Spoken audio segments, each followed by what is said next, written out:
இன்னைக்கு நம்ம கிச்சன்ல சிக்கன் கறி பண்ண போறோம். ரொம்ப சிம்பிளா பண்ணக்கூடிய ஒரு சிக்கன் கறி, அதே சமயம் ரொம்ப ருசியாகவும் இருக்கும். அது எப்படி பண்ணலாம் அப்படின்றத பார்க்கலாம். முதல்ல சிக்கனை மசால் போட்டு ஊற வச்சுக்கலாம். அதுக்கு 1/2 கிலோ சிக்கன் க்ளீன் பண்ணி எடுத்து வச்சுருக்கேன். மசால் என்ன அப்படின்றத பார்க்கலாம். மஞ்சத்தூள், மிளகாத்தூள் 1 ஸ்பூன், மல்லித்தூள் 2 ஸ்பூன் மல்லித்தூள் போட்டிருக்கேன், 1 ஸ்பூன் கரம் மசாலா தூள், இஞ்சி பூண்டு பேஸ்ட் 1/2 ஸ்பூன் இஞ்சி பூண்டு பேஸ்ட் போட்டிருக்கேன், தயிர் இதில் 3 ஸ்பூன், கொஞ்சம் லெமன் ஒரு 3-4 சொட்டு இருக்கிற மாதிரி லெமன், தேவையான உப்பு, மல்லித்தலை கொஞ்சம். இப்போ இதை கலந்துடலாம்.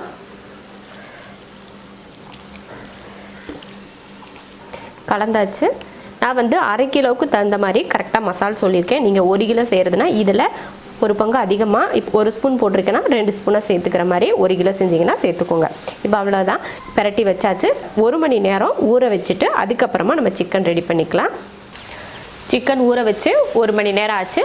இப்போ சிக்கன் கறி ரெடி பண்ணிக்கலாம். ஸ்டவ் ஆன் பண்ணி பாத்திரம் வச்சுருக்கேன்.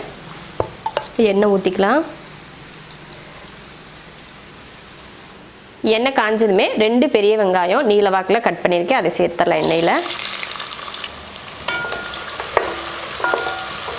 வெங்காயம் நல்லா பொன்னிறமாக வதங்கட்டும். அதுக்கப்புறம் சிக்கன் சேர்த்துடலாம். வெங்காயம் நல்லா வதங்கிடுச்சு. இதை நம்ம கலந்து வச்ச சிக்கனை இதில் சேர்த்துக்கலாம்.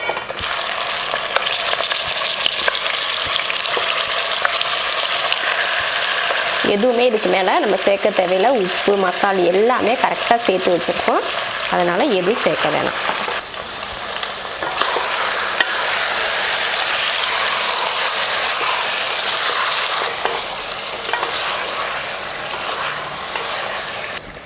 கலந்து விட்டாச்சு. இப்போ மூடி வச்சிடலாம்.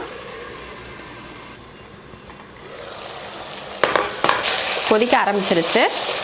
இப்போ இதில் ஒரு குட்டி தக்காளியாக அரைச்சிருக்கேன், அதை இதில் ஊற்றிக்கலாம். ஒரே ஒரு குட்டி தக்காளி, லைட்டாக புளிப்புக்காக மட்டும்.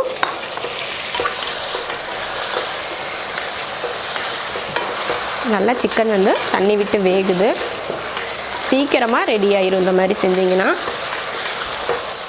டேஸ்ட்டும் சூப்பராக இருக்கும். தக்காளி போட்டு கலந்து விட்டுட்டு மறுபடியும் மூடி வச்சுக்கலாம். இப்போ உங்களுக்கு தண்ணி ஊற்றி வேக வைக்கணும் அப்படின்னு இருந்துச்சுன்னா இதில் கொஞ்சம் 1 டம்ளர் அளவுக்கு தண்ணி ஊற்றி கூட வேக வச்சுக்கலாம்.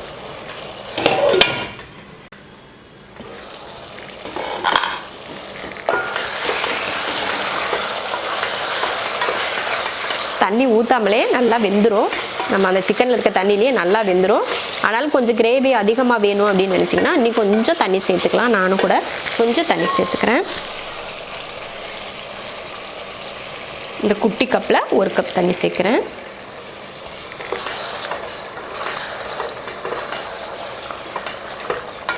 தண்ணி விட்டு கலந்து விட்டதுக்கப்புறமா மூடி வச்சிடலாம். ஒரு 2 நிமிஷத்துக்கு நல்லா வேகட்டும் அந்த தண்ணியில்.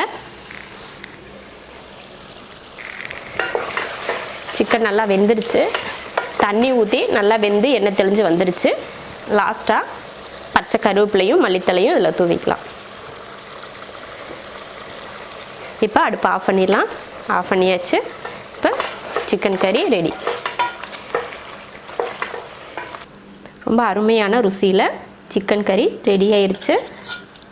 ரொம்ப சிம்பிளாக பண்ணிட்டோம். நீங்களும் இது போல் ஒரு சிக்கன் கறி செஞ்சு பாருங்கள். ரொம்ப சூப்பராக இருக்கும். இது சப்பாத்தி, பரோட்டா, தோசை, இட்லி, சாப்பாடு எல்லாத்துக்குமே ரொம்ப சூப்பராக இருக்கும். பிடிச்சிருந்தா லைக் பண்ணுங்கள். மற்றவங்களும் பார்க்கணுன்னு நினச்சிங்கன்னா ஷேர் பண்ணுங்கள். மறக்காமல் சப்ஸ்கிரைப் பண்ணிவிட்டு பக்கத்தில் இருக்க பெல் பட்டனை ப்ரெஸ் பண்ணுங்கள். அப்போ தான் நான் போடுற வீடியோவோட நோட்டிஃபிகேஷன் உங்களுக்கு சேரும்.